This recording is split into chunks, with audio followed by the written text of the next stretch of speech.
Marie Lester, c'est une héroïne bretonne lue par le peuple breton.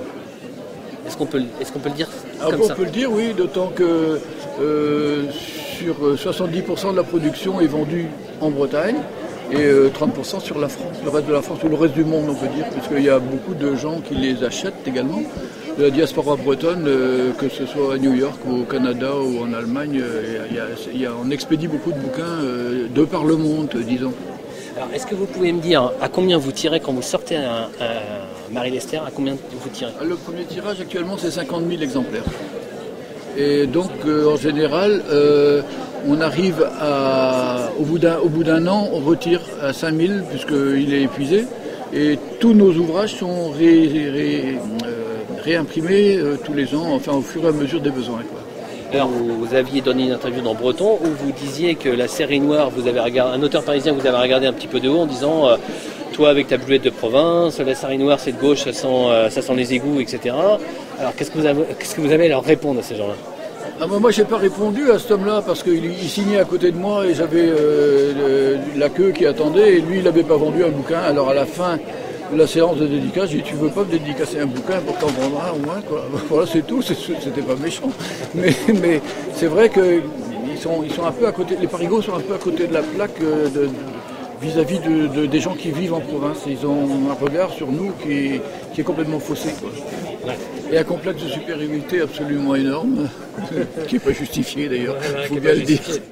Et qu'est-ce que ça vous fait de savoir que vous êtes vraiment lu par les gens qui sont autour de vous? Vous êtes vraiment un auteur populaire. Moi, de toute façon, quand un Parisien vous parle ou un journaliste vous dit vous faites de la littérature populaire, c'est toujours avec une connotation péjorative, hein, bien sûr. Moi, ce que je leur dis, moi, je préfère être populaire qu'impopulaire, hein. D'abord pour commencer. Et puis, il y a des bouquins pour tout le monde. Il y a des bouquins qui sont peut-être plus sérieux que les miens. Moi, je prétends pas faire des bouquins sérieux à tout crin. Je veux faire passer un bon moment aux gens. Voilà, c'est ça. Mon but, c'est ça. Que quand il y a une petite dame qui vient et qui me dit « Oh, j'ai lu votre bouquin, ça m'a fait passer un bon moment », voilà, je suis comblé. C'est mon concours à moi. J'ai écrit le 39e. Le 39e, parce que le 40e est encore au stade d'ébauche, hein, bien sûr. Il se sortira au mois d'avril-mai et il se passera aux alentours de Vannes, dans le golfe du Morbihan. D'accord. Voilà. D'accord. Alors le titre, va pas le révéler de trop vite parce que je me suis déjà fait piquer un titre comme ça et c'est désagréable.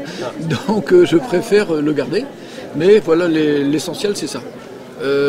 Pour que j'écrive, il faut que j'ai un coup de cœur. Parce que j'ai souvent des maires, des élus de communes qui me disent « Ah, vous voulez pas venir chez nous, écrire un bouquin et tout. » Bon. Mais moi, il faut que j'ai le coup de cœur. Je me balade, je regarde, et puis quand je trouve un lieu que je trouve plaisant ou parfois une atmosphère criminogène aussi, qui est aussi un autre élément d'intérêt, bien sûr, je me dis, bon ben voilà, je procède comme ça. Je ne fais pas de plan. Je sais pas ce que je vais faire un plan. Et quand j'ai écrit ce bouquin-là, par exemple, celui-là, qui est le dernier pour le moment, j'étais parti pour faire un bouquin du style Simenon, vous voyez, un petit truc mec comme ça, 180 pages, en me disant, tiens, je vais faire Et puis, j'ai écrit le début de l'histoire, et Marie Lester m'a entraîné beaucoup plus loin que je voulais aller. Je suis arrivé à 600 pages, donc j'ai dû faire 2 volumes. Je pense notamment à Marée Blanche, où vous décrivez vraiment la ville de Concarneau, l'âme de la ville de Concarneau. Est-ce que vous pouvez décrire chaque ville de la même façon quand vous n'y avez passé que quelques jours ou voilà. Ce qui fait vos bouquins, c'est aussi cette âme qu'on trouve dans les villes qui sont visitées par Marie Lester.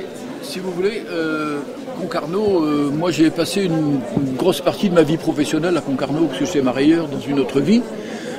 C'est comme quand j'écris sur les marailleurs de Saint-Guénolé, c'est vraiment ma vie. Donc là, je peux fouiller la vie locale, je la connais bien, je connais les gens, je connais les tenants, les aboutissements, voilà, je connais les expressions, tout ça. Je connais ça très très bien. Simenon disait, je suis une éponge, on me trempe dans le truc, et quand je reviens à mon bureau, j'ai plus qu'à l'étreindre pour épuiser l'eau qu'il y a dedans. Donc, et voilà. Donc j'arrive à mon bureau, et je ressors tout ce que j'ai ressenti pendant mon voyage, quoi.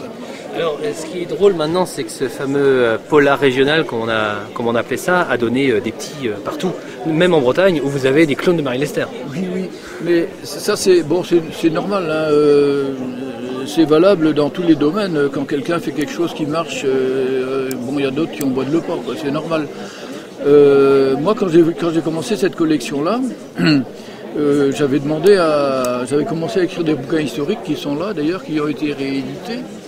Et j'avais dit à mon éditeur, j'aimerais bien que tu édites écrit un roman policier qui se passe à Lanester, et j'aimerais bien que tu l'édites. Alors, il me dit, non, fais-moi un roman historique entre-temps. Je dis, bon, je te fais un roman historique, mais t'édites mon bouquin. Et puis, personne n'y croyait au policier régional, tout le monde rigolait, il dit, c'est de la connerie, bon, je sais pas... Et puis, j'ai eu du mal à l'imposer à cette affaire-là, faut pas croire. Hein. On a tiré, les premiers tirages, c'était 2000 exemplaires et on mettait 3 ans à les vendre, quoi. Il y a des libraires qui voulaient pas prendre nos bouquins. C'est dur de s'imposer. Hein. Pourquoi ? C'est des histoires bretonnes, ça nous intéresse pas. Bon, alors on leur a dit, on va mettre un distributeur automatique à côté de chez vous. Alors ça les a décidés à préférer vendre les bouquins que d'avoir le distributeur automatique. C'est quand même étrange pour un bouquini, pour un libraire. Maintenant, il a sorti la Marie Lester. Mais malgré tout, il subsiste quand même auprès de certains libraires, je ne dis pas tous, parce que mais à l'époque, il y avait un certain snobisme qui voulait que le bon livre vienne des bonnes maisons de Paris et que nous, on était des petits bâtards, voilà, qu'il fallait laisser de côté. Bon, moi, j'ai été commerçant, je sais ce que c'est que le commerce. J'ai jamais refusé de vendre quelque chose que mes clients demandaient sous prétexte que moi, ça me plaisait pas. Hein. Mais au fil du temps, ils se sont rendus compte qu'il fallait quand même y passer. Mais il y en a qui font encore la gueule. Hein. Ah ouais, chez des libraires, je vais faire une vente, je vais vendre 100 exemplaires en 2 heures de temps. Et le type va me dire, il y a des gens qui lisent ça. Voilà, comme ça. Non, c'est bon. C'est peut-être l'esprit du colonisé, quelque part. C'est pas non, une espèce de snobisme pseudo-culturel qui fait que, ils préfèrent vendre autre chose, ils préfèrent vendre le Clésio. Je conçois bien, c'est très bien le Clésio. Hein. Moi j'ai d'hostilité envers personne, hein. J'ai pas d'a priori. La littérature, chacun doit trouver sa part de plaisir là-dedans.